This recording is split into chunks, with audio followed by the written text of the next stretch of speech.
A Conexão Islâmica. Este é o nome da nossa palestra. Vai ser uma história interessante. A religião islâmica cresceu muito hoje. Ela tem umas características fascinantes. É uma religião exclusivista. Ninguém de fora entra. Se ocorrem peregrinações a Meca, somente os adeptos da fé islâmica podem comparecer a essas peregrinações. É uma religião exclusivista. O evangelismo é totalmente proibido nas nações islâmicas. Essa religião tem total domínio dos territórios que ela controla. Agora, o que é o Islã? Agora, eu conheço muita gente da fé islâmica. Como professor universitário, eu já lidei com muitos alunos que são islamitas. E eu posso lhes dizer que eu tenho muito respeito por eles. Eles são sérios sobre sua fé, eles são conscienciosos, eles creem que estão fazendo a coisa certa, eles têm uma estima bem elevada acerca daquilo que é certo, eles sabem o que é errado, eles defendem seus princípios. Aqueles que propagam a fé islâmica têm ideais bastante elevados. E eles são leais, como ninguém mais. De todos os meus alunos, eu posso honestamente dizer que aqueles que vieram de uma fé islâmica, eles são leais além do que eu possa descrever. Então, deixem-me fazer um elogio a eles. Vocês vão se lembrar que nas palestras passadas, que havia dois aspectos na religião dos Cavaleiros Templários. Um para as massas, para os não iniciados. E de acordo com Morais e Dogmas, todos os testemunhos quanto a essa questão indicam que era o catolicismo. Então, o mundo externo, eles seguem o catolicismo, mas o círculo interno esotérico, eles seguem a Lúcifer. Isso aconteceu com o catolicismo. Vocês acham que é possível que a mesma coisa esteja acontecendo com a fé islâmica? Que há um círculo interno e um círculo externo, que o círculo interno tem uma religião, enquanto o círculo externo tem uma religião para as massas. Na fé islâmica, e que haja uma organização central que esteja controlando os dois. E onde é a sede dela? Bem, a Bíblia diz que a sede é Roma, nenhum outro lugar. A Bíblia diz que a besta é romana. Ela sai do Império Romano, mas o Islã não sai do Império Romano. A força controladora na Bíblia é Roma.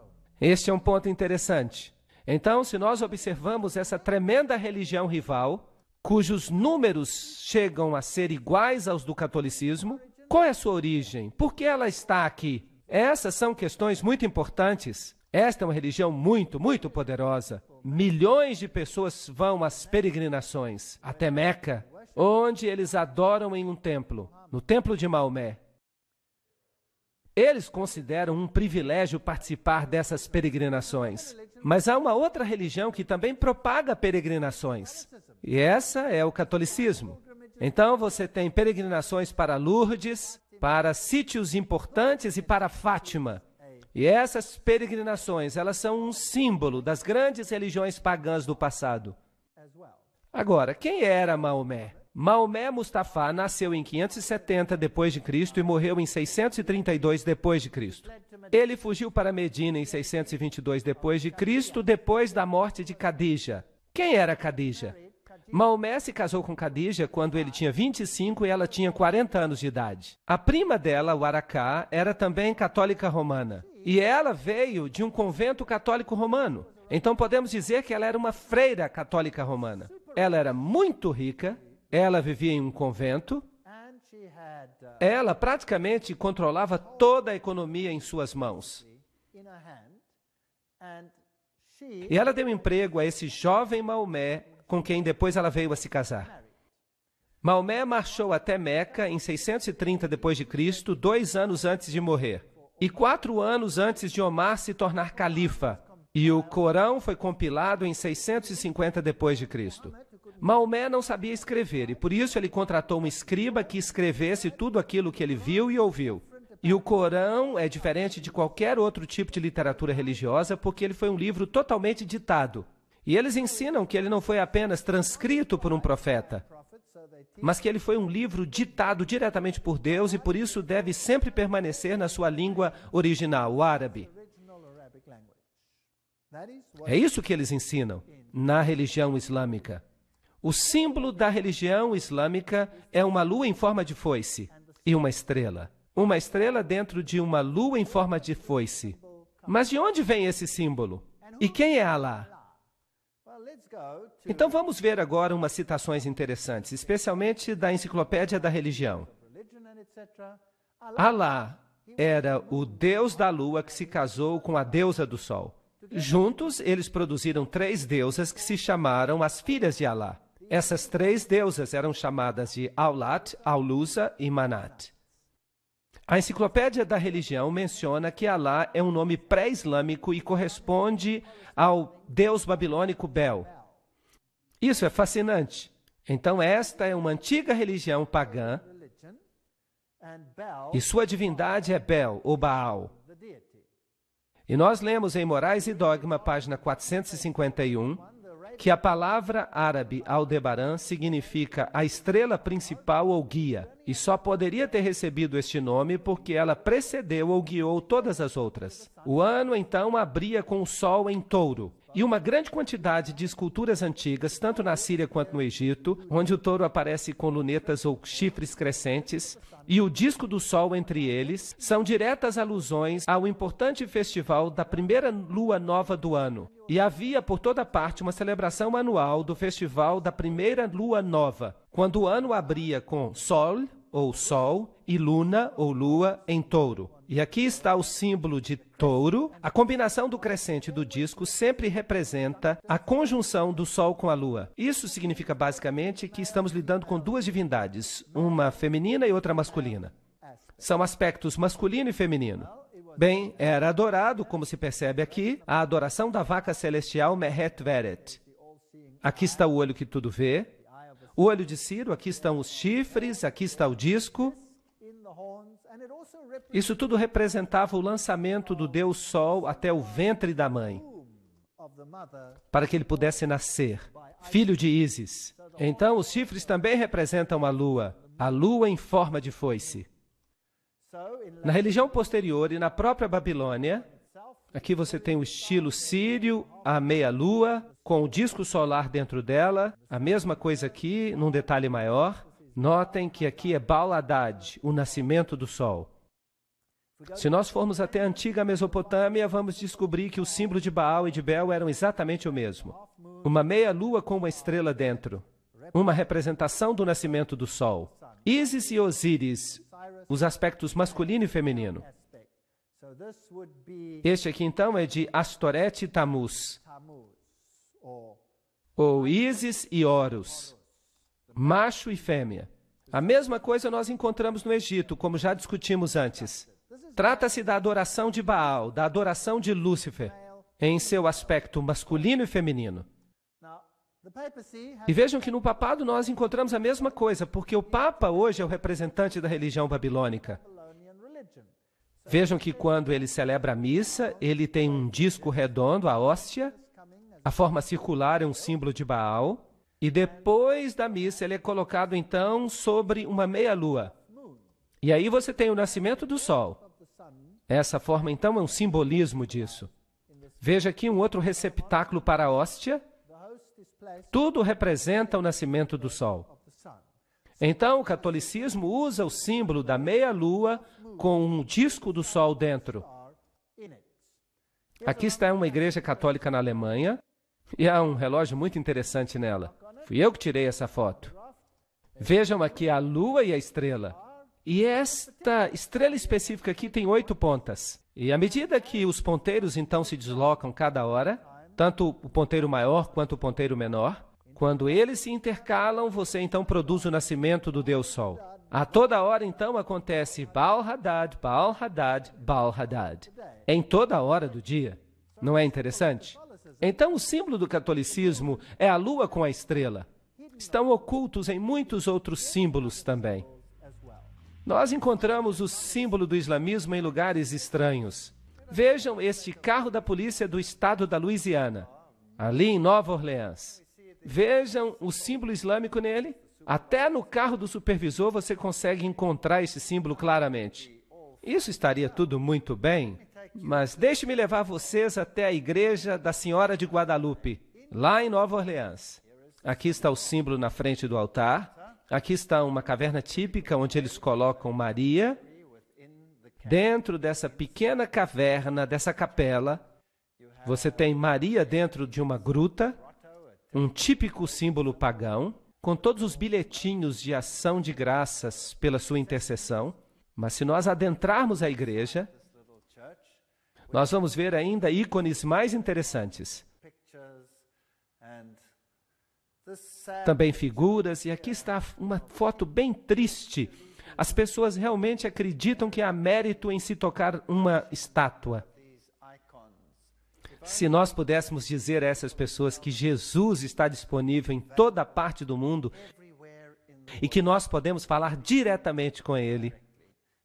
Mas por que eu estou trazendo vocês até essa capela? Não é só para mostrar para vocês a idolatria de Maria, mas para mostrar para vocês esse vitral na janela. Vocês percebem o símbolo do islamismo bem aqui. E para disfarçá-lo, eles dizem que é apenas uma representação do símbolo da polícia de Nova Orleans. Agora, o que a polícia tem que ver com o local de adoração? Isso é só um pretexto para que se traga esse símbolo para dentro da igreja.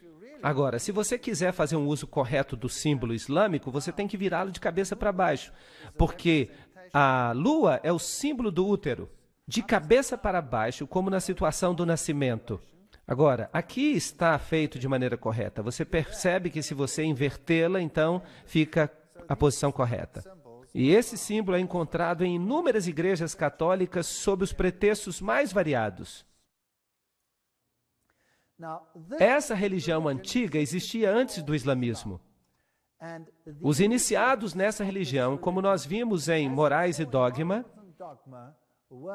eles pertenciam ao círculo interior, como, por exemplo, o bispo de Alexandria. Esses eram os iniciados que abraçavam a religião antiga. E eles eram cristãos, pelo menos de nome, porque de fato eles não eram cristãos. Eles só diziam isso para as massas, o catolicismo. Mas eles tentavam de todas as formas erradicar a verdadeira forma da religião cristã. E tentaram também erradicar a palavra de Deus. E nós vimos que eles fizeram isso alterando-a. Agora, o Islã entra em cena muito tempo depois disso. Então, os verdadeiros iniciados eram encontrados no cristianismo antes de eles estarem no islamismo. E eles estavam em dois lugares, principalmente, Alexandria e Roma. A cidade de Alexandria foi eventualmente ganha para o cristianismo.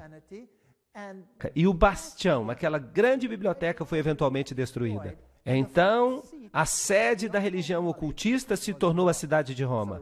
Então, Roma, basicamente, é a sede de todo o conhecimento oculto antigo, mesmo antes da chegada do islamismo à cena. Isso é um fato. E esse antigo ocultismo tinha um inimigo potente. Quem era o inimigo? O cristianismo. O cristianismo estava crescendo em todos os lugares onde os discípulos o ensinaram. O cristianismo estava crescendo no coração do Oriente Médio, na Ásia Menor, até os confins da Índia, diz a Bíblia, no norte da África. Nesses lugares, a verdadeira doutrina cristã prevaleceu. Guardavam o sábado. Só em Alexandria e Roma não se guardava o sábado. Alexandria logo desapareceu como sede e o sábado não era guardado em Roma. É uma história interessante. Então, o símbolo que o catolicismo usa é a estrela e a lua em forma de foice. E notem que esta estrela é exatamente igual à que é usada no islamismo. Não é interessante? Eu fico imaginando quem fez a outra surgir. Obviamente, quem veio primeiro faz surgir quem veio depois, e não quem veio depois faz surgir quem veio primeiro. Não está certo? Então, no catolicismo, nós encontramos uma meia-lua, uma lua em forma de foice com as divindades dentro. E nós descobrimos que Maria se torna a substituta de Jesus como mediatriz de todas as graças. O único mediador do cristianismo é substituído por Maria. Aqui neste mosteiro católico, Cristo coloca a cruz de espinhos na cabeça de Maria e ela tem os buracos de prego na mão. E sempre representam a Maria saindo de uma caverna. Os antigos deuses sempre saíam de cavernas. Loyola, o jesuíta, recebeu toda a sua informação numa caverna. E é interessante que Maomé também recebeu toda a sua informação em uma caverna. Isso é paganismo. Isso nada tem que ver com o cristianismo. E nós vemos nos países islâmicos, esta daqui, há uma estrutura estranha aqui e uma estátua de Maria sobre ela. Maria teria feito uma aparição ali como uma pequena gazela. Mas antes de o rei a abater, a gazela se transformou em Maria, que lhe disse que construísse ali um mosteiro. E ele fez isso. Aqui está o mosteiro, bem no alto de uma colina. Agora, eu sempre fico interessado quando encontro um mosteiro no alto de uma colina, porque as colinas elevadas eram o lugar de adoração do paganismo. Era onde faziam os sacrifícios aos deuses pagãos. É interessante que todas as catedrais do mundo foram construídas em locais pagãos. Até mesmo o Vaticano. O Vaticano foi construído num lugar pagão de adoração. Nada mudou. Então, quando eu cheguei até este lugar, no Oriente Médio, então eu comecei a procurar pelos lugares antigos de adoração e eu estava certo. Aqui, por exemplo, estão os 3 arcos. Isso significa que havia sacrifícios antigos aos deuses pagãos aqui. E é interessante que Maria está sempre numa caverna. Em Fátima, ela está numa caverna. Em Lourdes, ela está numa caverna. E o Papa faz visitas a essas cavernas. E ele adora nessas cavernas. Assim como Osíris representava o sol no folclore egípcio, Ísis representava a lua. Mas a verdade é que Osíris representa o macho, os poderes ativos e generadores da natureza, enquanto Ísis representava os poderes femininos passivos ou prolíficos. Então isso tudo é um tipo de adoração à natureza. E essas pessoas ficariam felizes na Gruta da Boêmia, adorando as árvores. A revelação templária identifica Ísis como a Madonna Negra. A autoridade para fazer isso vem do antigo líder do priorado de Sião. O culto da Madonna Negra é central para o priorado de Sião. Para eles, pelo menos, não há dúvida alguma sobre o significado da Madonna Negra. Osíris, vejam vocês, era branco e preto. Ele era adorado como negro e adorado como branco. E Maria é adorada como uma Madonna Negra e uma Madonna Branca. Então nós temos todas essas nuances interessantes. Os hititas também usavam o símbolo da meia-lua e da divindade solar. E este símbolo é usado hoje nada mais, nada menos do que pelas Nações Unidas. Vamos fazer uma viagem até um país islâmico hoje. Aqui está uma catedral católica em Amman. E eu estou tirando uma foto dessa catedral católica dentro de uma mesquita. E eu estou dentro da mesquita tirando uma foto dessa catedral católica que fica bem em frente dela. É interessante como a Igreja Católica e o islamismo ficam lado a lado em todos os países islâmicos. Todas as vezes eu fico surpreso de ver a mesquita e a catedral, uma do lado da outra. Mas se você souber que por trás dos bastidores, essas duas religiões são a mesma coisa. Então, se eu observo esse simbolismo, do lado de fora da Catedral Católica, eu tenho o símbolo do sol. É o símbolo da adoração ao sol. E a cruz, é claro, também símbolo do Deus solar. E aqui está o símbolo do sol. Eu atravesso a rua e eu vou até a grande mesquita de Abdullah, uma das melhores, construída pelo rei Abdullah. No portão você tem os símbolos do sol. É o mesmo simbolismo, a mesma religião. E lá no alto aqui você tem o símbolo da meia-lua. O mesmo símbolo que a Igreja Católica tinha no relógio. Era um símbolo de Baal, ou Bel. Dentro da mesquita, claro, não há bancos, porque no islamismo você se ajoelha no chão, você se prostra ali. E se você observar essa cúpula gigantesca, você percebe os raios do sol. É um edifício magnífico. As roupas islâmicas, você pode olhar para as velhas freiras católicas e vocês vão perceber que as roupas são idênticas. As freiras católicas usam a mesma roupa que as mulheres islâmicas usam, aquelas que pertencem à fé ortodoxa. Aqui está a grande mesquita de Damasco, fascinante. Dentro da mesquita, Lá dentro há este altar. E aqui está um homem islamita orando neste altar. Para quem que ele está orando? Será que é para Alá? Não. Ele está adorando uma relíquia dos mortos. Porque este é o altar de ninguém mais nem menos do que João Batista. Agora, se você sabe alguma coisa a respeito dos joanitas, e nós já falamos deles, se você escuta o nome João, você pensa no joanismo e você pensa nas sociedades secretas. Tudo isso misturado nos bastidores. Eles alegam que aqui está a cabeça de João Batista. Então, neste altar islâmico, em Damasco, é a mesquita mais velha e mais ilustre do mundo. Aliás, naquele país.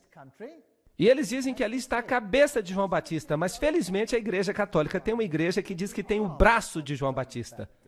Eu fico dizendo que eles deviam se combinar para formar o corpo de João Batista de novo. Por trás dos bastidores, tudo é a mesma coisa.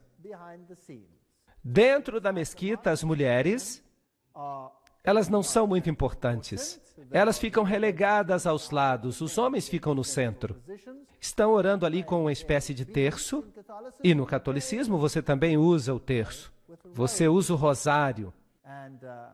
O islamismo é uma religião muito solene. Alguns dos sons dessa grande mesquita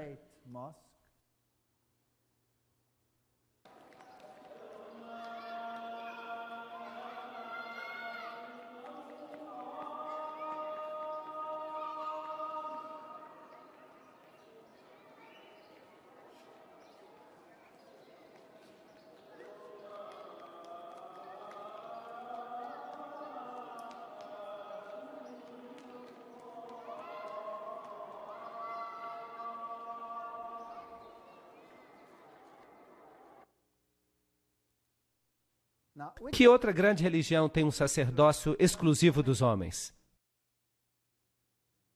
A Igreja Católica Romana. Tudo é o mesmo. E aqui você tem a mesma posição no mundo islâmico. O olho que tudo vê do islamismo.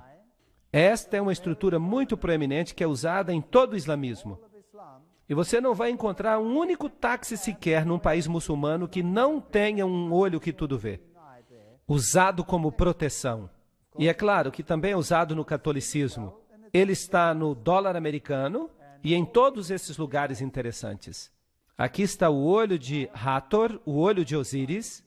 Aqui ele está num templo egípcio, num púlpito da Igreja Católica, outro numa catedral católica.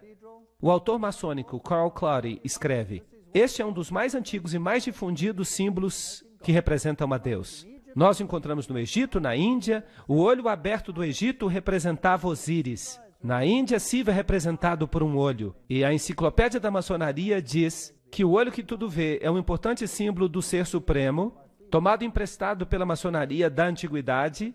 No mesmo princípio, os egípcios representavam Osíris. Então, o islamismo usa este símbolo e o catolicismo usa este símbolo. Só estou fazendo algumas comparações. Para os antigos egípcios, o olho direito simbolizava o sol e o olho esquerdo a lua. Vejam aí de novo os dois aspectos da divindade solar. E Bailey, então, menciona que o olho de Deus é Shiva, ou Siva, o destruidor.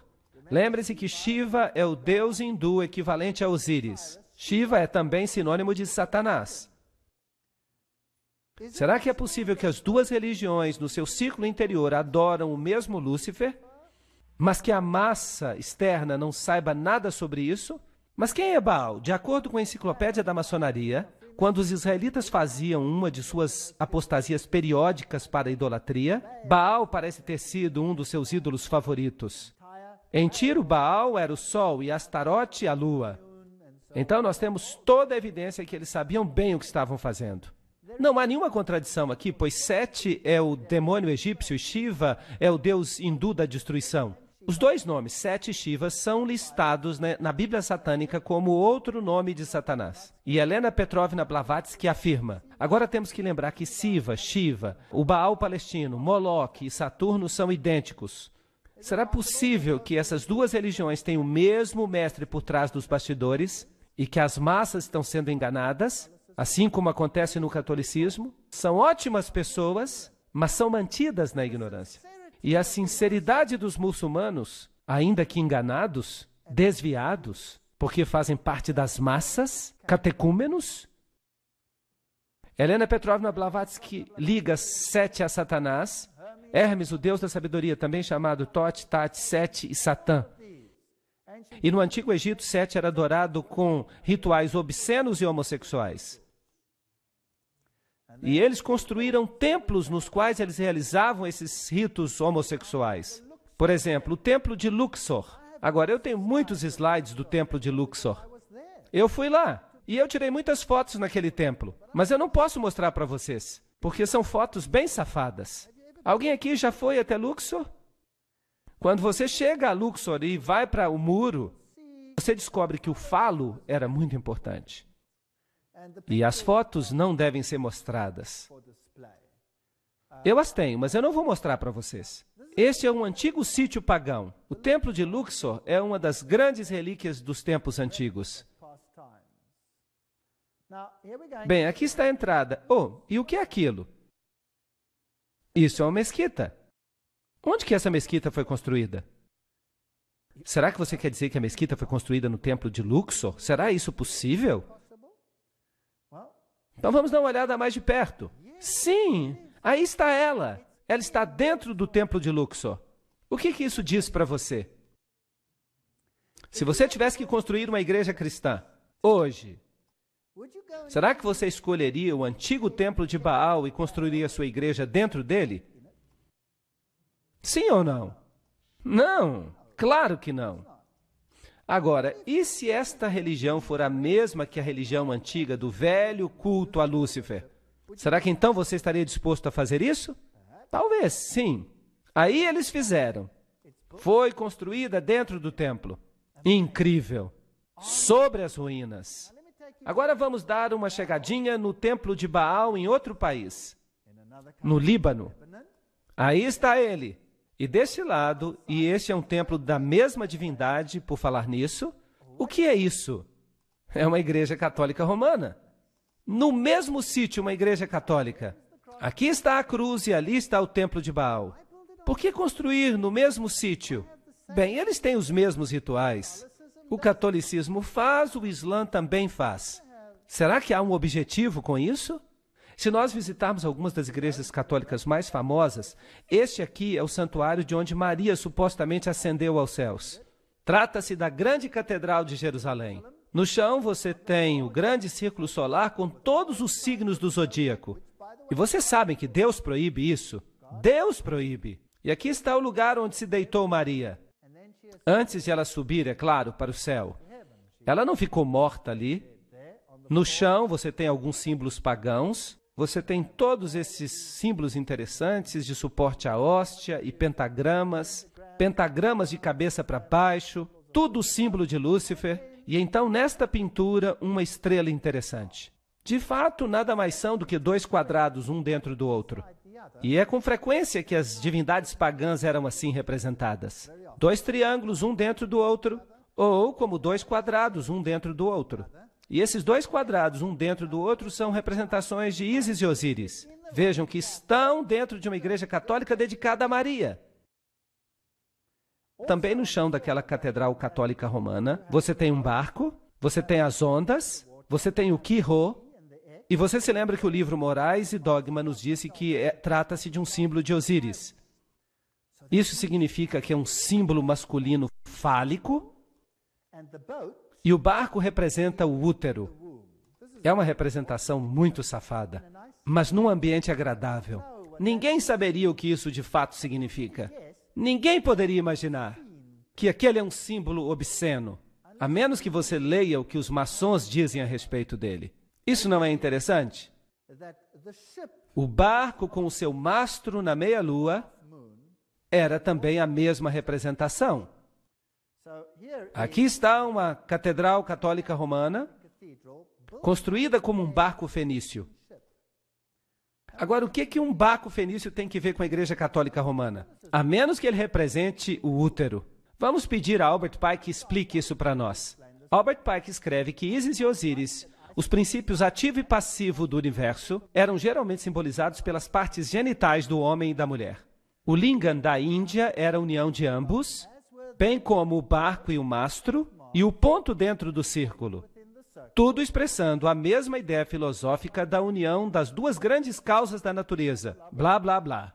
Bem, nós estamos no caminho certo. Nós estamos descobrindo essas coisas na Igreja Católica. Dentro deste Templo dos Cavaleiros, nós já estivemos aí antes, mas agora eu quero mostrar outra coisa. Lembram-se que da última vez eu mostrei a águia de 2 cabeças? Mas agora eu quero mostrar para vocês o chão. Opa! O que é isto? Esta é uma estrela de 8 pontas. Agora, o que esta estrela representa? Bem, aqui está a estrela do Islã. Não é interessante?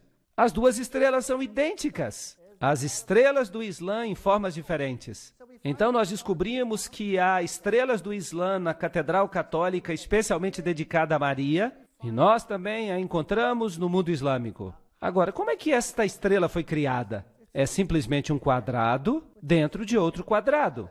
Aí está. Agora, se você quer a estrela de Davi, você pega um triângulo, coloque dentro de outro triângulo, e aí está. São símbolos sexuais, são símbolos ocultistas. Agora eu vou dizer para vocês a história interessante de um homem que disse que era um jesuíta, Alberto Rivera. E ele alega que o cardeal Bea, general jesuíta, lhe deu instruções pessoalmente sobre a origem do Islã. E de acordo com Rivera, a Igreja Católica começou o islamismo com o propósito de dominar os árabes e garantir a segurança de Jerusalém. Fascinante. Isto é altamente ridicularizado na literatura. Claro, nada assim pode ter acontecido. Deixe-me fazer uma digressão, uma especulação. Quem veio primeiro, o catolicismo ou o islamismo? O catolicismo chegou primeiro. E o catolicismo tinha um grande problema. A Igreja Bizantina, no início, estava do lado de Roma, não havia dificuldade. De fato, o imperador bizantino elevava o pontífice romano, considerando o corretor de todas as heresias do mundo. Então, sim, a Igreja Bizantina e a Romana eram a mesma igreja no início. Mas depois de 1000 anos houve uma separação entre a Igreja Ortodoxa e a Católica. O patriarca ortodoxo se recusou a aceitar a supremacia do bispo de Roma. Então houve guerra entre esses dois grupos. E essa guerra continuou até depois da Revolução Russa. Mas agora a Igreja Ortodoxa começa a dizer: nós nos desculpamos. Desculpe. Então isso foi resolvido. Mas nos primeiros séculos do domínio católico, qual foi o grande problema do catolicismo? Quem era o problema? Os verdadeiros cristãos. Os verdadeiros cristãos, porque o cristianismo tinha se espalhado no Oriente Médio. Não seria bom se estes supostos cristãos de Roma pudessem conseguir uma organização que erradicasse o cristianismo, substituindo por uma outra forma da sua própria religião, fundando uma organização. E eles são bons nisso. Quem foi que os jesuítas criaram?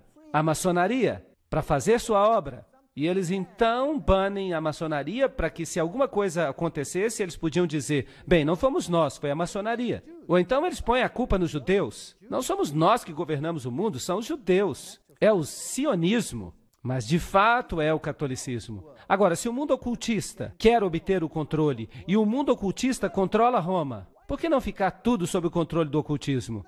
Não seria interessante? Eu só estou especulando. Eu não posso provar isso. Eu só estou dizendo o que Rivera disse, mas infelizmente ninguém deu crédito a ele. Então vamos olhar o que está acontecendo.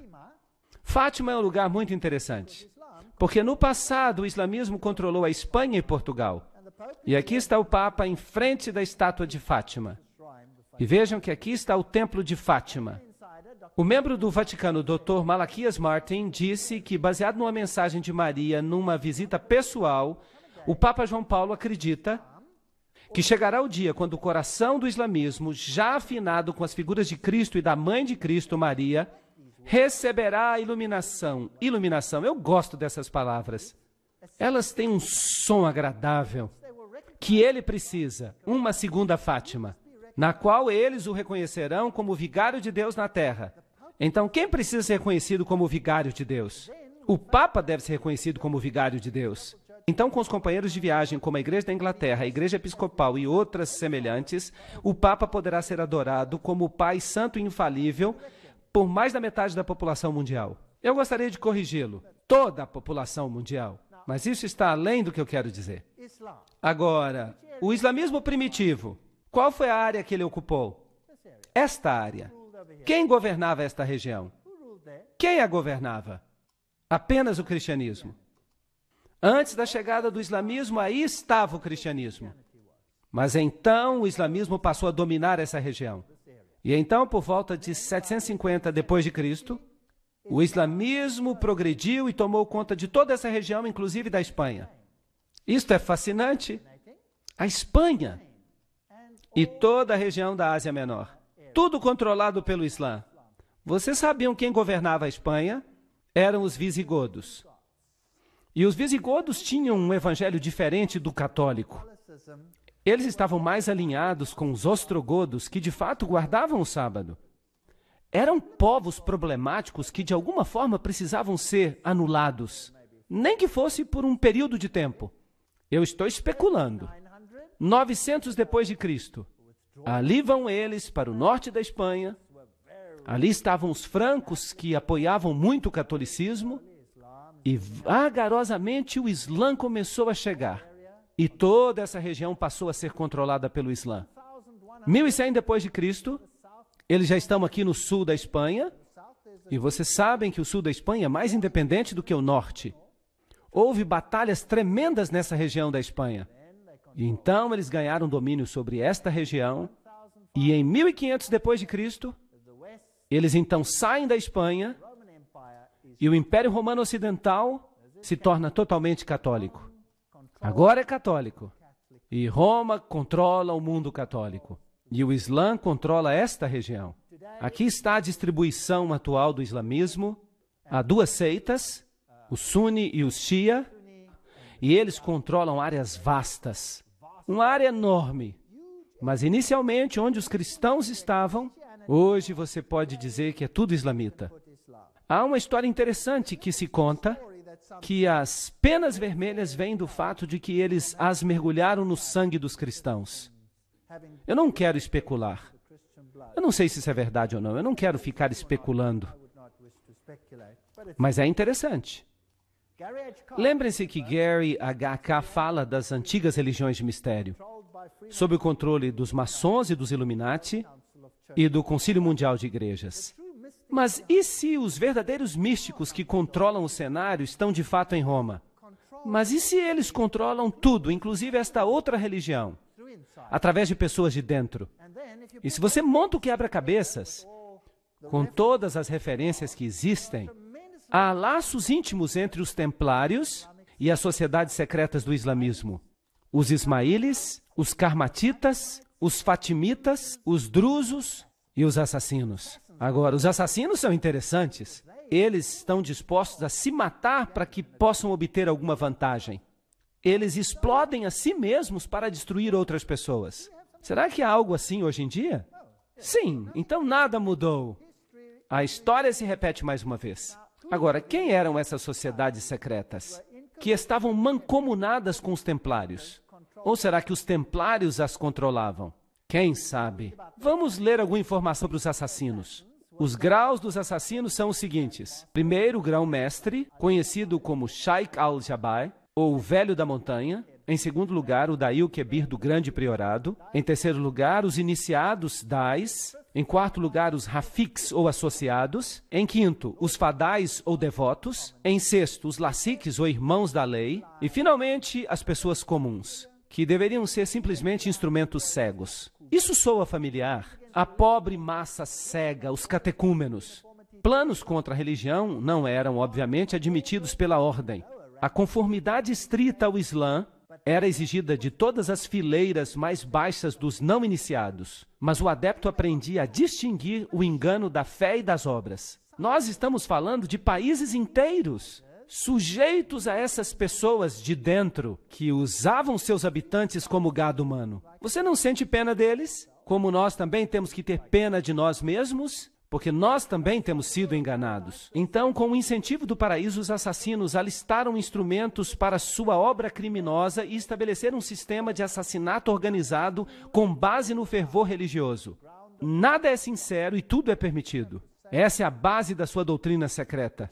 E os jesuítas têm a mesma doutrina hoje em dia.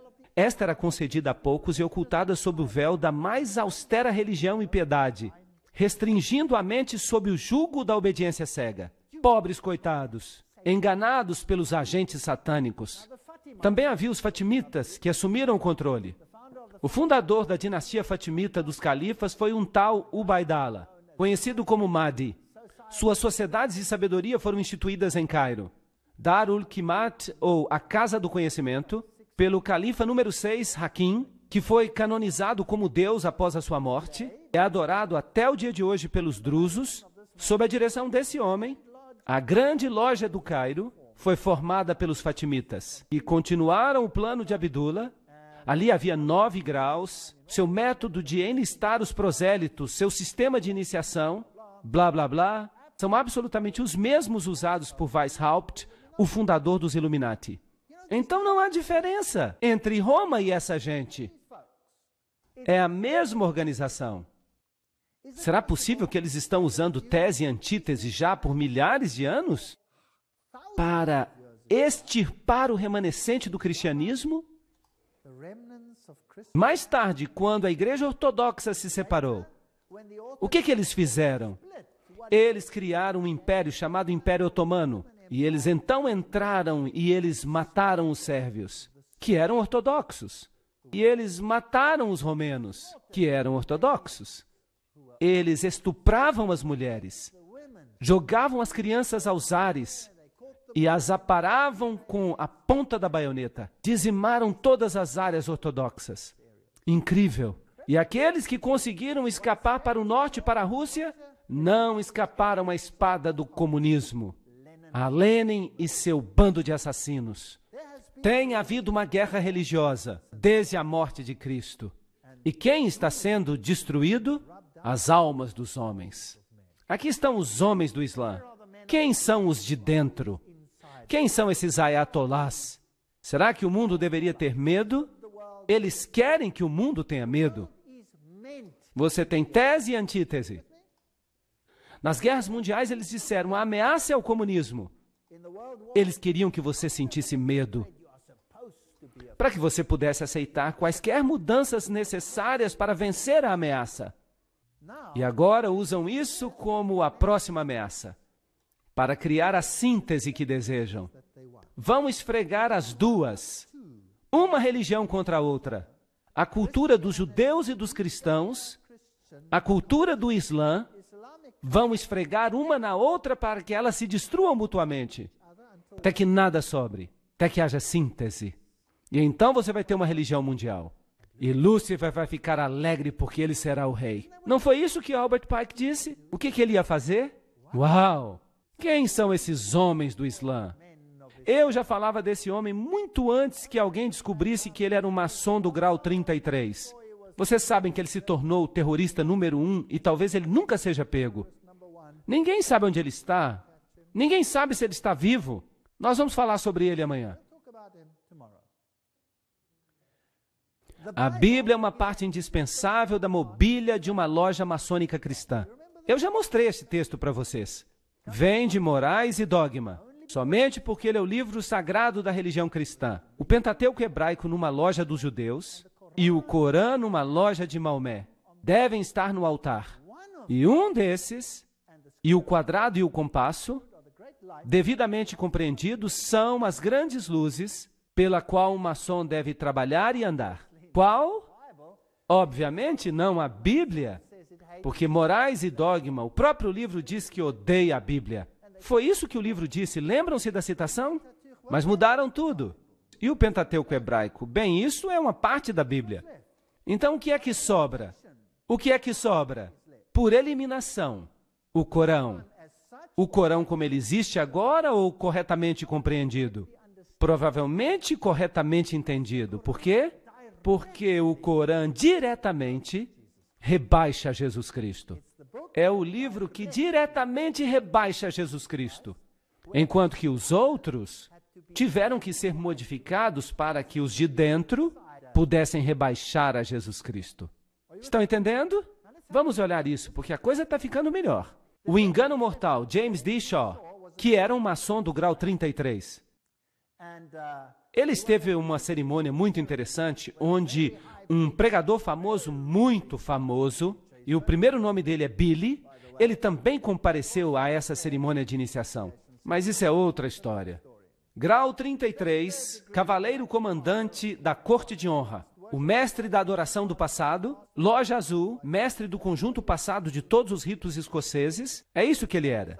E ele explica alguns dos rituais. O engano mortal, de James D. Shaw, a cerimônia de iniciação ao grau 33. O juramento é selado ao se beber vinho dentro de um crânio humano. Que este vinho que eu agora bebo se torne um veneno mortal para mim, como a cicuta bebida por Sócrates, se algum dia de minha vontade eu violar este voto. Um membro vestido de esqueleto coloca seus braços ao redor do candidato, que então declara: e que esses braços frios para sempre me envolvam, se algum dia de minha própria vontade eu violar este voto. Aí está a cerimônia de iniciação do grau 33.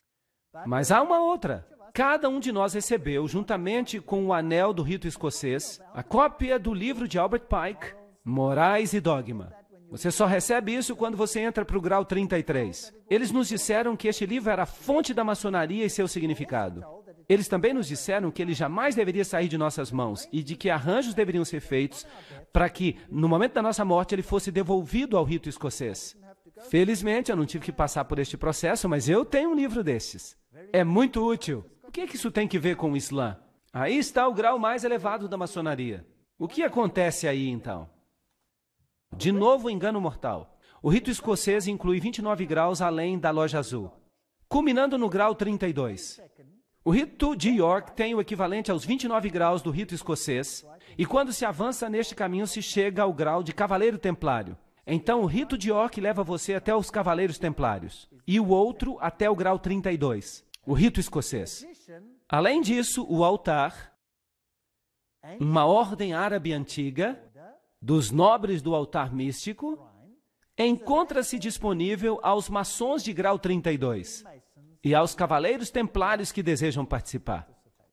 Então, a ordem mais elevada está disponível para que os membros dessas altas ordens se tornem participantes do altar. Agora, os membros do altar são da ordem árabe, e isso serve para os protestantes. É aí que a conspiração engrossa. Vocês acham que há uma ligação entre a maçonaria, os templários e o Islã? Entre o cristianismo e o Islã? Bem, eu acho que sim.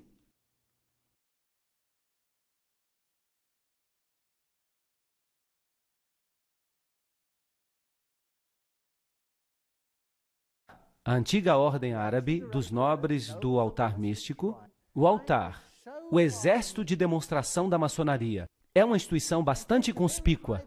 É necessário que você pertença ao grau 32 da maçonaria durante 6 meses antes que você possa pertencer ao altar. Só os mais elevados maçons podem pertencer ao altar. Agora, aí estão os americanos mais importantes.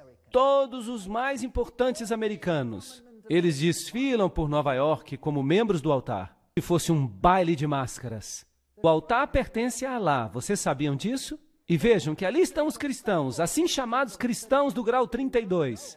E eles já sabem que eles adoram a Lúcifer. E eles vêm até o altar. E o Corão está no altar. A Bíblia já foi embora. Quando você se torna um membro do altar, a Bíblia já foi embora. Nós selamos o nosso voto em nome de Alá, o Deus dos árabes, o Deus dos muçulmanos. De Maomé, o Deus de nossos pais. Uau! Será que Alá é que é o Deus dos nossos pais? Aqui está o juramento. Se eu violar este voto, que eu sofra a pena de ter os meus olhos arrancados do centro por uma espada de 3 gumes. Que os meus pés sejam escalpelados, que eu seja forçado a caminhar sobre a areia quente das praias estéreis do Mar Vermelho, até que o sol chamejante me atinja como uma praga vívida, e que Alá, o Deus dos árabes, dos muçulmanos, de Maomé, o Deus de nossos pais, me ajude a cumprir inteiramente este voto. Será que um cristão pode fazer um voto assim? Sim ou não? Obviamente não. Então a maçonaria nada mais passa do que uma antiga religião de mistério. E os jesuítas pertencem a essa antiga religião de mistério. E Islã é um tipo de antiga religião de mistério por trás dos bastidores. E quem você acha que controla tudo isso? Roma. Roma controla tudo isso. O que você acha de eu dizer que o catolicismo e o islamismo por trás dos bastidores são a mesma coisa? Vocês já notaram que o catolicismo não reclama que os islamitas não permitam que haja evangelismo? Porque isso lhes convém. Ele já é catolicismo. Mas quando o evangelismo acontece em países não islâmicos e alguns católicos se convertem, então acontece um grande drama. Não é interessante? Esse é um padrão duplo que é difícil de entender, a menos que você olhe nos bastidores. Então há todas essas salas egípcias, há uma sala assíria, e aqui está uma loja maçônica, uma reunião de uma loja maçônica em Cairo. E o presidente Gamal Abdul Nasser, o presidente Nasser, de 1954 a 1970, e Anwar Sadat, de 1970 a 1981, eles eram todos membros da AEO, a antiga Ordem dos Egípcios, e da ANOMS, a Ordem dos Nobres Árabes do Altar Místico. Então, não é interessante que eles trabalhem tão bem assim por trás dos bastidores? Será que tudo isso é uma anedota? Aqui está o juiz Hagbed Idris, ex-governador e grão-mestre e soberano comandante da ordem egípcia. E aí você tem o seu simbolismo. E foi um maçom mesmo que me mostrou isso. Ele me diz que lá no Líbano todos os grandes figurões do islamismo são maçons. Ele mesmo era maçom. Bem, vamos até este templo maçônico, em Oklahoma. O que nós estamos vendo aqui? Nós vemos um símbolo, e nós vemos símbolos árabes, e nós podemos ver um fez, um fez, um fez e um fez. E é claro, Musla, muçulmano Alá. Então a maçonaria, na sua ordem mais elevada, adora Alá, que de fato diretamente é Set, a soma da lua com as estrelas. Bem, Arthur Edward Waite diz: Babel representava um esforço maçônico. O que será que isso significa? Vamos nos aprofundar nessa história. Nós já vimos isso antes. A Torre de Babel. É assim que a Torre de Babel se parecia. Esta é a aparência provável da Torre de Babel. Notem que ela era construída sob a forma de espiral. E há inúmeras representações que você encontra na literatura. Aqui está outra representação. A Torre de Babel. Notem o formato de espiral. Até o topo. Há várias representações. Espiral, espiral, espiral. Circular. Esta aqui é estranha. Mas são todas espirais. Ela provavelmente era assim. Então, ela era um esforço maçônico. Isso não é interessante? Vamos olhar esta foto de novo. Em um país islâmico, Maria em cima de uma espiral. E aqui temos, Salve Rainha Santa. Estão vendo este círculo com um ponto dentro? Vocês se lembram o que Albert Pike disse que isso representava? Era o princípio gerador. Como o barco e o mastro. A mesma coisa. Usavam este símbolo para Maria. Aqui há outro lugar. Você percebe isso aqui? Ali está ela. África do Sul. Ela está no espiral. O que é isso? É a Torre de Babel. Veja uma vista da frente. Esta aqui foi tirada no Líbano. Eu mesmo tirei a foto. No Líbano. Aí está ela, no topo da Torre de Babel. Quem vai ser a rainha da Nova Babilônia? Maria. Mas quem é Maria? Maria é Ísis. Será? Aqui está a igreja onde está a estátua dela. Sob a forma de um barco fenício. Dá para ver a silhueta dela na janela. Aí está uma pintura dela.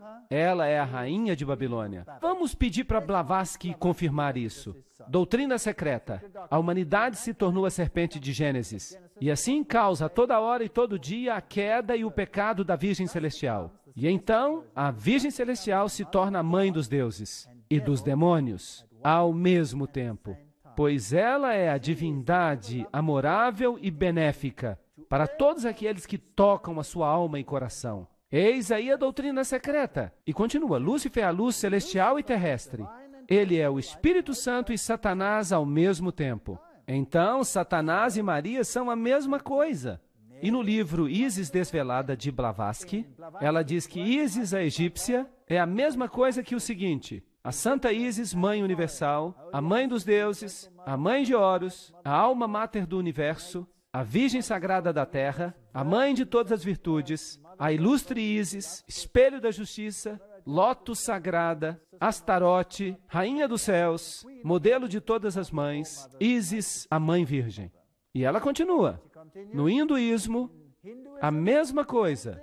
A Santa Nari, Mariama, interessante. A Mãe da Fertilidade Perpétua, a Mãe do Deus Encarnado, a Mãe de Krishna, a Virgindade Eterna, todas as mesmas características. A lista inteira. E então nós vamos para Ísis. E aqui está a litania da Igreja Católica. Mesmo livro. O livro Doutrina Secreta. Aliás, Ísis Desvelada. Santa Maria, Mãe da Graça Divina, Mãe de Deus, Mãe de Cristo, Virgem das Virgens, Estrela da Alvorada, muito interessante.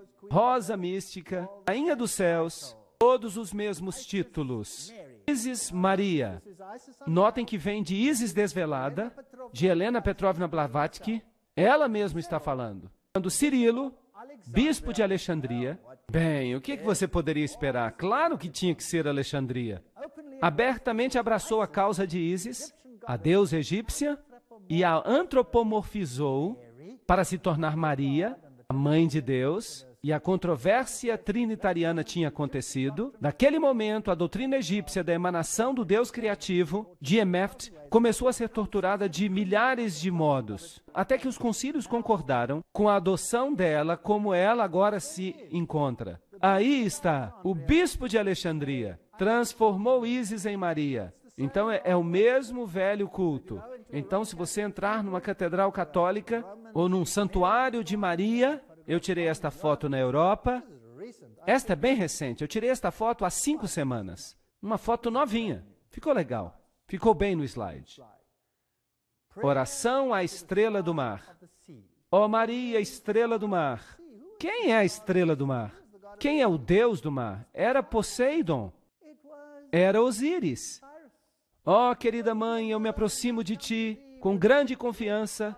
Os muitos milagres que aconteceram me enchem, pobre pecador, blá, blá, blá, blá. Ó tu, Mãe Dulcíssima, amicíssima estrela do mar, não me deixes ir embora daqui sem ser atendido, etc, etc. Tu podes me auxiliar porque tu és a segunda mais poderosa depois de Deus. Eles colocam isso em benefício das massas. Eles creem que ela é Deus. Aqui está o famoso Pio, o mesmo que lançou Hitler ao poder, 1950, o dogma da ascensão de Maria ao céu.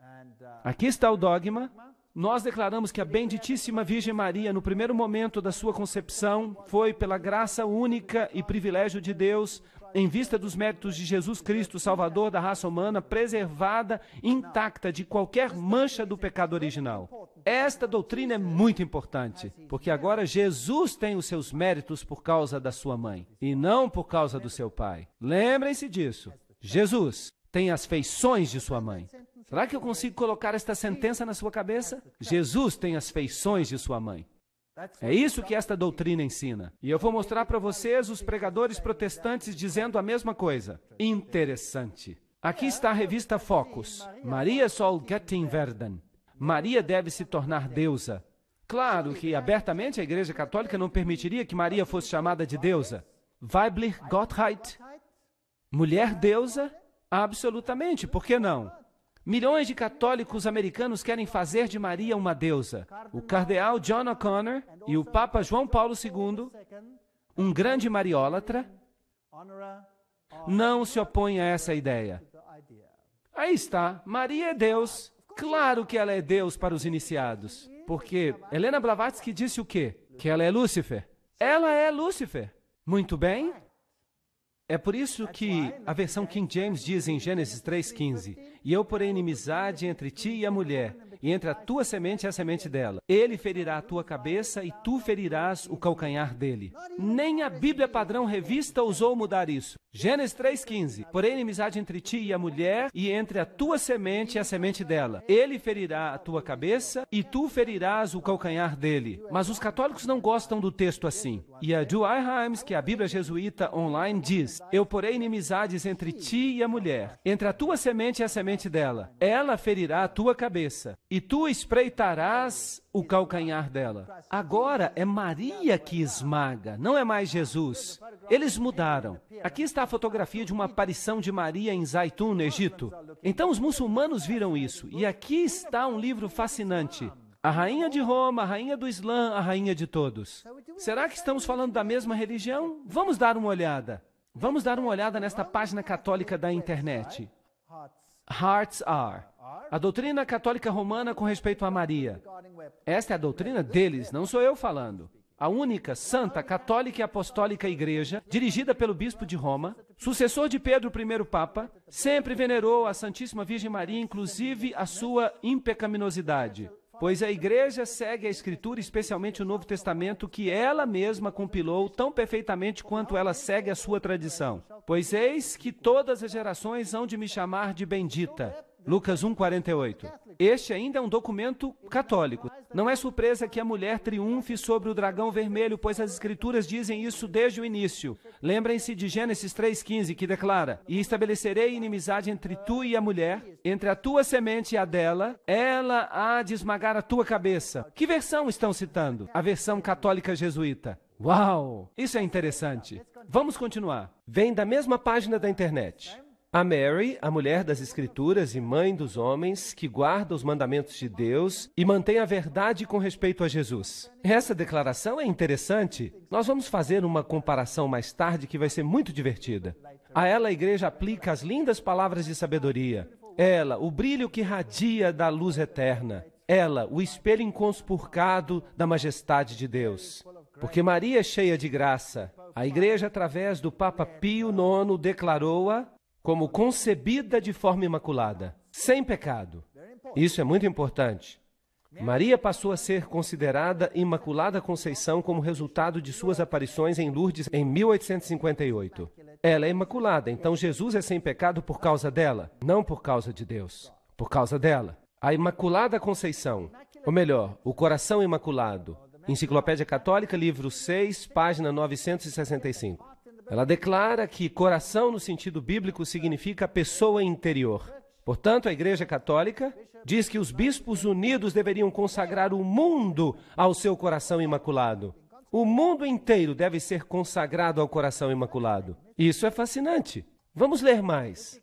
Sua importância excepcional foi confirmada, além disso, pela aparição de Maria em Fátima. Agora temos uma ligação interessante. Vocês já viram o inferno. Então, nós chegamos àquelas visões, nós já discutimos as visões do inferno. A Rússia, então, seria consagrada.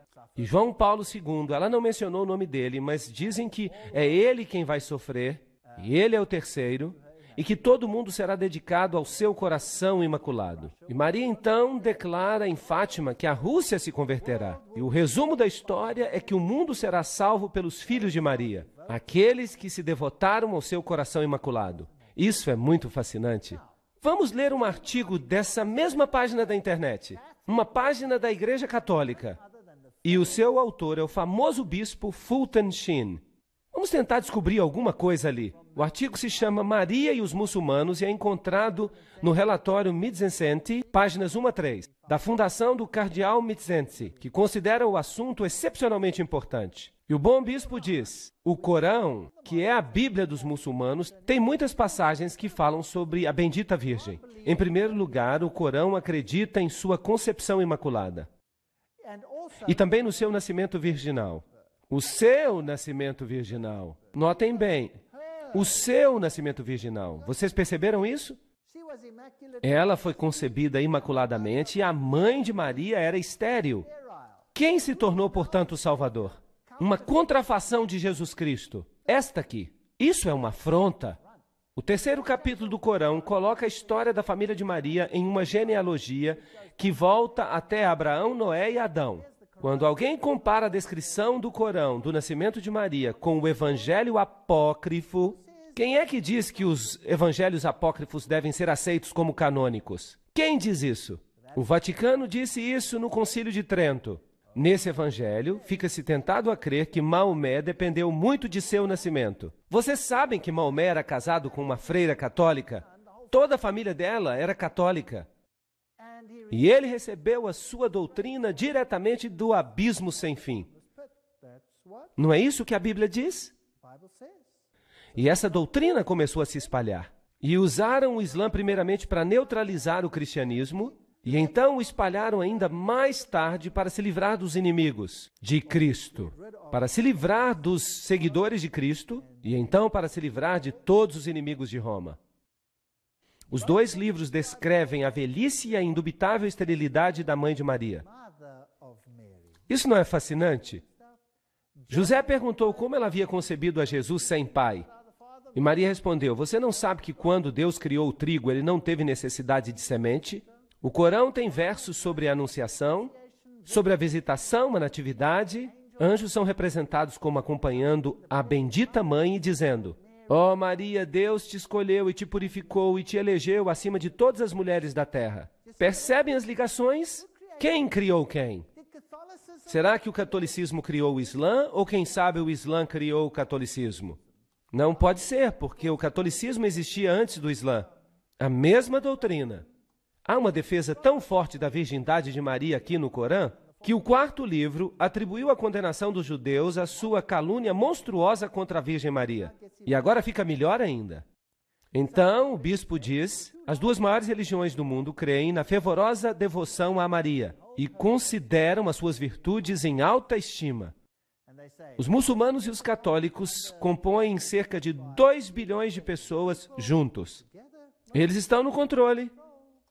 Tudo de que eles necessitavam era da Igreja Ortodoxa, e agora eles já a têm. E é também verdadeiro que inúmeros protestantes consideram Maria com grande favor. É melhor desistir da religião, pessoal, se você quer fazer parte do clube. Ou então, nós veremos. A grande Madre Teresa declarou este ponto quando ela resumiu a questão nas seguintes palavras, simples e diretas: sem Maria não há Jesus. Uau! Ok. O reconhecimento da concepção imaculada pelo mundo fará com que haja uma relação mais íntima entre as grandes denominações cristãs, católicos e ortodoxos, e também entre o cristianismo e o Islã. Que tipo de síntese eles querem? A união das religiões. O que a maçonaria ensina? Jesus, o filho de José, o Senhor, o Messias e seus apóstolos, e depois destes Maomé, o filho de Abdillah, com sua lei, que é a lei do Islã, e os discípulos da verdade seguiram a lei do Islã. Os discípulos de quê? Da verdade. Seguiram o Islã. Quando o cristianismo se tornou fraco, inútil e impotente, o restaurador e iconoclasta árabe chegou como um furacão purificador. Uau! A fé do árabe se tornou mais forte do que a do cristão. Estão falando do cristão verdadeiro. Então o Islã nada mais é do que o catolicismo, derrotando ou vencendo o cristianismo. Segundo os gnósticos, as almas subiam e desciam por 8 céus. Em cada um deles havia certos poderes, blá, blá, blá, morais e dogma. Agora vejam o que o livro Morais e Dogma diz. Na doutrina antiga, certos gênios tinham uma função de conduzir as almas aos corpos destinados a recebê-las. Vocês já ouviram falar do gênio da garrafa? Às 1001 noites, alguém esfregando a garrafa e, aqui vem o gênio. Quem são esses gênios? Notem que os maçons falam de gênios. Isso é interessante. Eu gosto muito de trabalhar de detetive. Platão fala de um gênio familiar. Vocês já ouviram uma palavra gênio? A palavra gênio vem do latim genii. Agora, os gênios são o meio de comunicação entre o homem e os deuses. Entenderam? É isso que Morais e Dogma, a maçonaria, diz. Os gênios fazem a comunicação entre os homens e os deuses. O Jesus Cristo do Islã é também diferente do Jesus Cristo da Bíblia. E eu vou lhes dizer por quê, daqui a pouco. Em 1 João 2:22, quem é mentiroso senão aquele que nega que Jesus é o Cristo? Ele é o anticristo, quem quer que negue o Pai e o Filho. Nós já vimos que os eruditos católicos mudaram a Bíblia. Eles removeram a Jesus da posição de único Salvador. Vamos avançar, vamos ler do Corão. Vai ficar ainda mais interessante. Aqui está o Corão, Salman Rushdie. Vocês se lembram dele? Ele escreveu versos satânicos. Há alguns versos muito estranhos neste livro. Uau!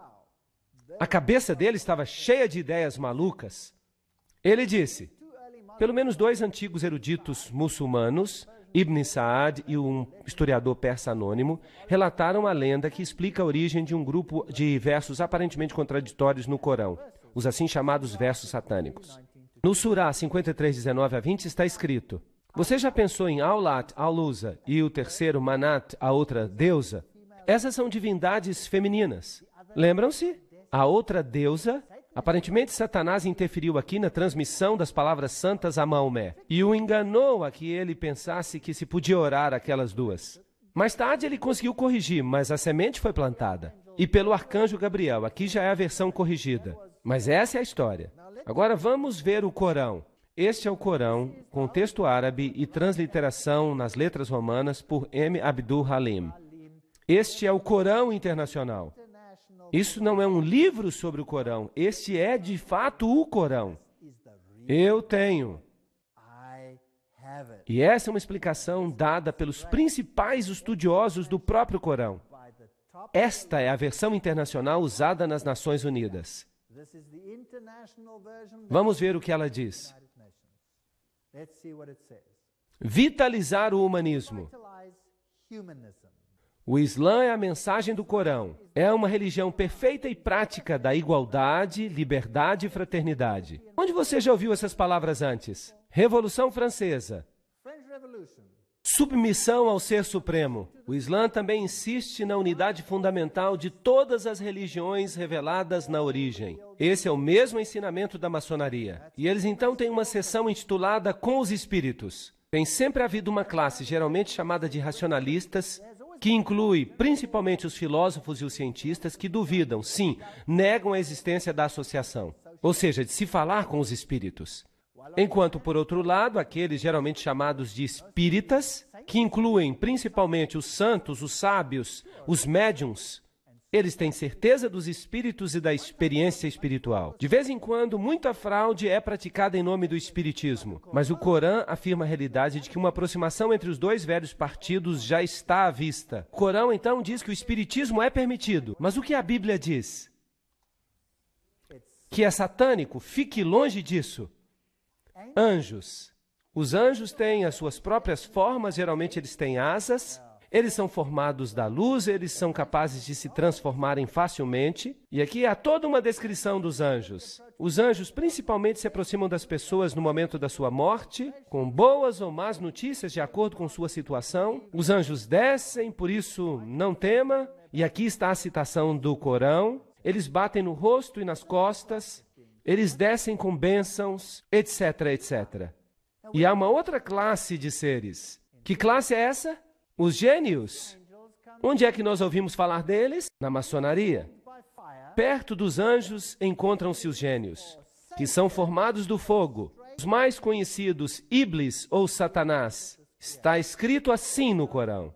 O cabeça desta criação. Eles tiveram contato íntimo com o profeta Salomão. Em outras palavras, Satanás é o cabeça dos gênios. E então os gênios são pessoas como Platão e outros. E então há os demônios. Esses são os vilões. Então, os gênios não são maus. E Satanás é o seu chefe. Não é interessante? Está no Corão. No Corão parece que os homens são superiores aos anjos e aos gênios. Eles seriam quase perfeitos. E eles falam então em períodos de 6 dias, e eles ensinam que nós existimos através da evolução. Agora vamos ver a doutrina de Jesus Cristo. Nós vamos ler sobre Cristo na Bíblia e no Corão. Mas o Corão diz, Cristo foi de fato salvo da indignidade da cruz. Cristo nunca morreu na cruz. É isso que o Corão ensina. Quem mais ensina isso? O Espiritismo. Os de dentro. Porque Cristo, lembrem-se, não morreu por vocês. Vocês se lembram que Hort falava a mesma coisa, aquele homem que criou o texto grego para as Bíblias modernas? Ele dizia a mesma coisa, que Cristo foi poupado. Como por um milagre de semelhança, alguém com as mesmas características foi crucificado pelos judeus, uma ilusão. Isso diz o Corão. No verso 157, e eles, os judeus, dizem em vanglória: nós matamos a Cristo Jesus, o filho de Maria, o apóstolo de Deus, no conhecimento de Deus. Mas eles não o mataram, nem o crucificaram. Eles só pensaram que fizeram isso. E aqueles que diferem e estão cheios de dúvidas, com nenhum conhecimento certo, mas somente com conjecturas a seguir. Mas com certeza eles não o mataram. O que isso nos diz? Jesus não morreu por você. Este é um ensinamento secreto satânico. Verso 158. Sim, Deus o resgatou para si mesmo, e Deus é poderoso e sábio. E não há ninguém do povo do livro que não deve crer nisso antes da sua morte.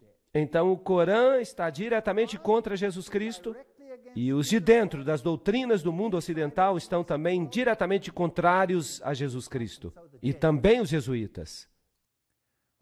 Enquanto os judeus dizem que mataram a Cristo na cruz é um ponto cardeal da fé para as igrejas cristãs ortodoxas, que foi Jesus que entregou a sua vida na cruz. Ele foi enterrado após a crucifixão, e no terceiro dia ele ressurgiu, blá blá blá. Ele se encontrou com os discípulos e ele foi então levado corporeamente para o céu. De fato, esta é a crença que forma a base da doutrina teológica do sacrifício com sangue, da expiação vicária pelos pecados, que contudo está perdendo a sua força com a idade moderna, uma época de ação e retribuição. Esta não é a mesma coisa que Hort disse? Sim ou não? Há uma diferença entre os teólogos católicos e o Islã? Sim ou não? Não há diferença alguma. Quem está controlando a quem? O Corão diz que Deus se aborrece. Vejam esta explicação. Deus se aborrece se alguém crê que Cristo é o próprio Deus. Cristo nem mesmo é o Filho de Deus, mas um apóstolo como qualquer outro. O mesmo ódio contra Jesus Cristo se percebe aqui, como nós já vimos que ele existia entre os teólogos dos jesuítas, como já vimos que os teólogos jesuítas revelavam. Esta é uma citação muito interessante do livro Missionário do Lar. Eu gosto desta citação. O Salvador disse: aquele que crê no Filho tem a vida eterna, e aquele que não crê no Filho não verá a vida, mas a ira de Deus está sobre ele. Ele diz de novo: e esta é a vida eterna, que eles te conheçam a ti, o único Deus verdadeiro, e a Jesus Cristo a quem tu enviaste. Os muçulmanos têm conversos em muitas terras, e seus advogados negam a divindade de Cristo. Deve essa fé ser propagada? Os advogados da verdade deixarão de manifestar intenso zelo para corrigir o erro e ensinar aos homens a pré-existência do único Salvador do mundo? O que eu estou tentando fazer é demonstrar o meu zelo intenso para corrigir o erro e para mostrar a vocês a mentira. Oh, o que nós precisamos é de homens que esquadrinharão e crerão na palavra de Deus e que apresentarão a Jesus ao mundo em sua natureza divina e humana, declarando com poder e na demonstração do Espírito de que não há nenhum nome sob o céu dado entre os homens pelo qual possamos ser salvos. Oh, como nós precisamos de crentes que apresentarão a Cristo em vida e caráter, que o apresentarão diante do mundo como o brilho da glória do Pai, proclamando que Deus é amor. Eu falei com um imã muçulmano. Ele havia se convertido ao cristianismo. E eu disse a ele: meu amigo, qual a diferença que você encontrou entre o Alá em que você cria antes e Jesus Cristo? E ele disse: a única diferença entre os dois é, pois Deus amou o mundo de tal maneira que ele deu o seu Filho unigênito, para quem quer que creia, não pereça. Esta é a diferença. Alá é um Deus de guerra, um Deus de retribuição, um Deus que envia o seu povo à destruição, prometendo a eles virgens celestiais na vida após a morte, dando-lhes alegria no céu, mas um inferno na terra, e também um inferno no céu para todas as mulheres. E Jesus Cristo diz: todos somos iguais diante de Deus. Ninguém tem o direito de impor um caráter sobre as pessoas. Somos todos agentes livres diante de Jesus Cristo. Sim, está escrito: mulheres, submetei a vossos maridos. como no Senhor. Maridos, amai vossas esposas, como o Senhor ama a sua igreja. O meu Jesus é o meu marido, numa alegoria. Ele nunca me forçou a fazer nada. Nunca Jesus me forçou a fazer qualquer coisa. Tudo que eu faço por Jesus, eu faço porque quero. Se eu quiser dizer a Ele, adeus, vou embora. Será que Ele vai me impedir? Será que um raio vai cair sobre mim e c'est fini? Não. Jesus é o ser mais fantástico do universo. Ele lhe concede total liberdade de escolha. Permite que você se decida por ele ou contra ele. Tudo que ele tem em sua defesa é: quando eu for levantado, eu atrairei a todos os homens para mim. O amor é o caráter de Deus. E o amor é a única coisa que pode triunfar. De outro modo, nós teremos um inferno perpétuo. Alguém uma vez me perguntou, eu não vou dizer quem foi, mas me perguntaram, e se o outro lado ganhar? Você vai passar para o outro lado? Que pergunta estranha. Eu disse, eu já li o último capítulo, eu sei que Jesus vai vencer.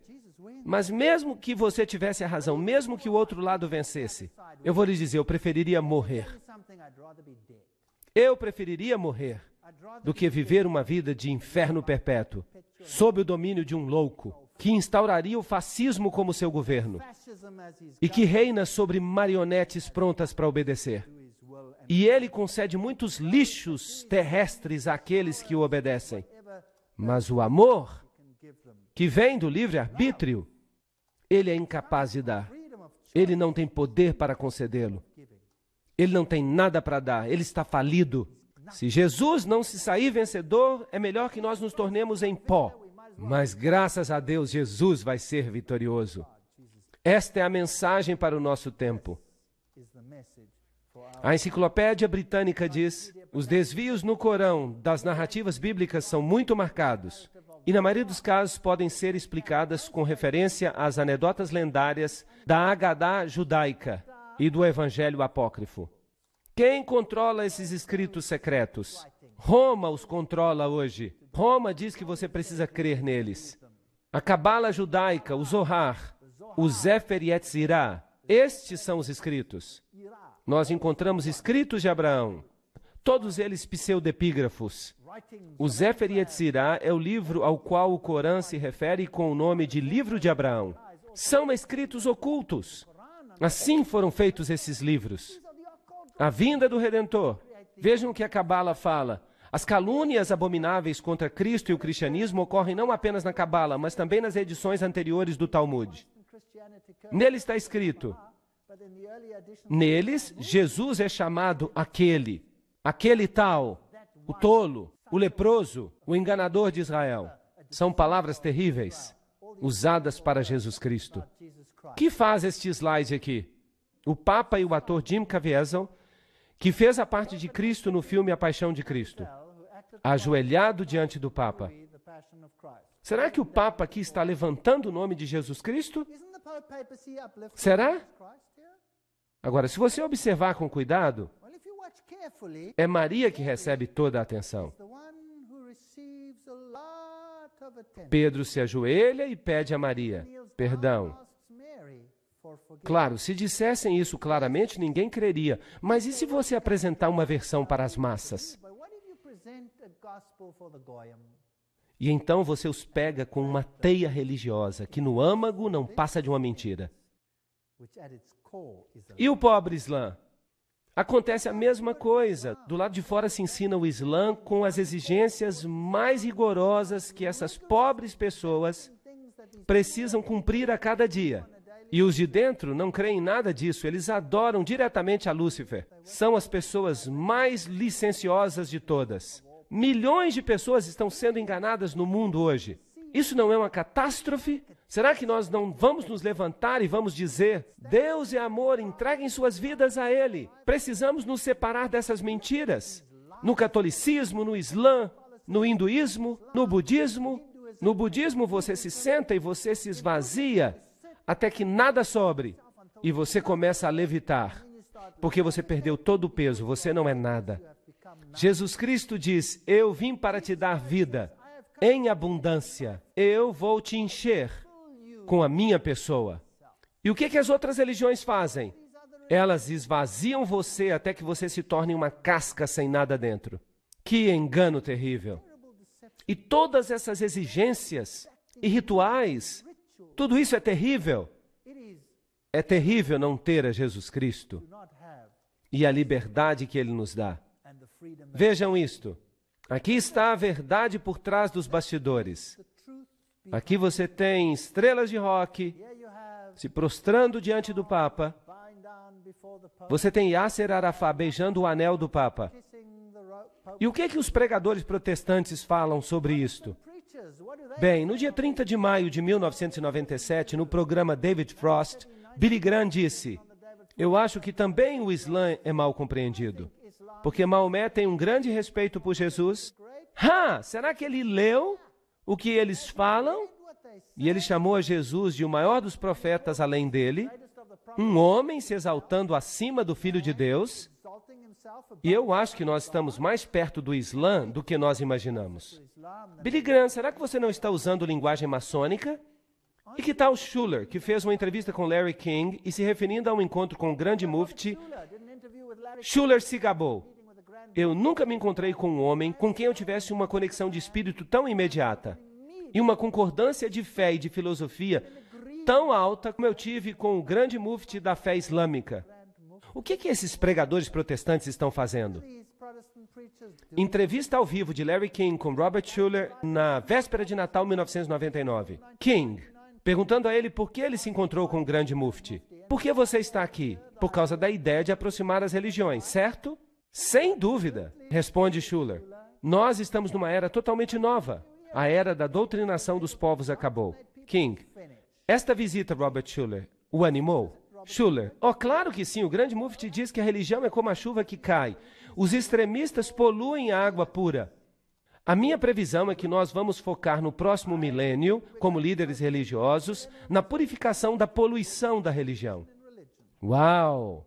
Eu acho que aqueles que não quiserem concordar com a síntese, a dor da separação, vai se tornar tão forte que os perturbadores de Israel, aqueles que dizem, não há nenhum nome pelo qual importa que sejamos salvos, estes vão ficar encrencados. Talvez seja esta a última vez que vocês vão ouvir uma mensagem assim. Quem sabe? Notem bem isso. Benjamin Cheves, o antigo vice-presidente do Concílio Mundial de Igrejas, ele declara que seu ministério sempre foi ecumênico e interfé. Há uma ligação entre judaísmo, cristianismo e islã. E eu acredito que deveria haver um grande triálogo, não um diálogo, mas um triálogo entre essas três grandes religiões reveladas. Em 1997, ele anunciou que ele havia se convertido ao Islã e havia se tornado membro da Nação do Islã do reverendo Louis Farrakhan. Ele alega que ainda crê em Jesus Cristo, mas ele espera que seu anúncio choque a muitos cristãos e também a seus amigos e colegas de ministério. E ele continua dizendo, ele também insiste que ele não mudou de fato. Nada mudou. Ele diz, se você derramar água de um copo para o outro, a composição da água ainda é a mesma. Eu sou quem eu sou. Não há diferença entre o Islã e o cristianismo. Claro que não. Se você é um dos de dentro, não haverá diferença, porque os dois lados adoram a mesma coisa. O Deus do judaísmo é o Deus do cristianismo e é o Deus do Islã. Desculpa, não no meu caso. O meu Deus morreu por mim. Eles dizem que ele não morreu por mim. Eles adoram um Deus diferente. O que é isto? O Papa beijando o Corão. Aqui está uma foto do Papa no final da audiência, com o patriarca Rafael I do Iraque, e o Papa se inclinou diante do livro sagrado muçulmano, Corão, que lhe foi presenteado pela delegação. Claro, eu tenho vários slides para vocês, em que as autoridades islâmicas se prostram diante do Papa. O catolicismo, desde o início, controlou o Islã. O Islã só é uma ferramenta para os esotéricos, para doutrinar as pessoas de modo que elas aceitem uma síntese. E nós estamos no limiar do tempo do fim. Apocalipse 18:4. Eu ouvi outra voz do céu dizendo: saí dela, povo meu, para que não sejais participantes de seus pecados e para que não recebais as suas pragas. Eu creio que há muitas pessoas no Islã que verão a luz, que verão que foram enganadas, assim como muitos católicos que verão a luz, que foram enganados. Eu mesmo já fui católico romano. E aqui estou eu, testemunha viva desse fato. E a verdade me libertou. Que privilégio é para mim orar diretamente ao meu Deus. Que privilégio é para mim caminhar com Ele todo dia, ter uma experiência com Ele, saber que Ele existe, conversar com Ele, caminhar com Ele. Eu quero distância desses outros rituais, que nada mais significam além de escravidão. Quanto a mim e a minha casa, eu servirei o Senhor. Eu apelo a todo cristão que siga a palavra, que faça o que ela diz, e então nenhum de nós se perderá. Obrigado. Thank you very much.